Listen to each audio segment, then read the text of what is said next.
তবে তারেকও কিন্তু ভবিষ্যতে ভারত ছাড়া কখনোই এগিয়ে যেতে পারবে না, কারণ বাংলাদেশের তিন দিক ভারত আর একদিকে ভারত মহাসাগর, যেখানে আবার ভারতই রাজা।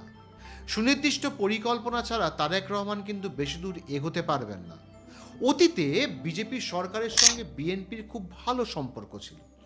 বাজপেয়ীজির সময় 2002 সালে তারেক রহমান যখন ভারতবর্ষে এসেছিল, তখন তাকে রেড কার্পেটে আমন্ত্রণ জানানো হয়েছিল।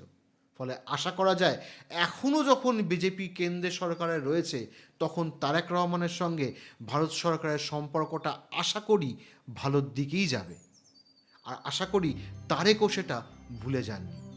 কিন্তু 2002 সালের পরেই এলো সেই কুখ্যাত 2004 সাল, যেখানে ভারত ও বিএনপির সম্পর্ক ভীষণভাবে খারাপ হয়ে গেল। কিভাবে?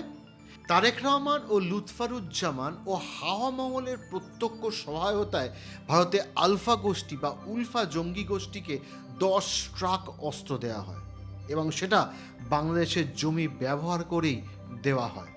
এবং তাতে প্রত্যক্ষভাবে জঙ্গি গোষ্ঠীকে সাহায্য করার অপরাধী তারেক রহমানের জেল হয়, এবং ভারত সরকারের সঙ্গে বিএনপির একটা খুব বাজে রিজার্ভেশন বা একটা চির তৈরি হয়ে গেল।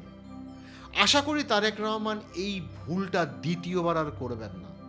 ভারত সবসময় চাইবে যে নিজের সিকিউরিটি সিকিওর করতে, আর সেক্ষেত্রে বাংলাদেশ ভারতের অন্যতম একটা ঘুঁটি। তাকে অন্য কেউ নিজের ইচ্ছা মতো ব্যবহার করুক এবং ভারতের বিরুদ্ধে বাংলাদেশের মাটি জঙ্গি কাজকর্মে ব্যবহার হোক, এটা কখনোই ভারত চাইবে না।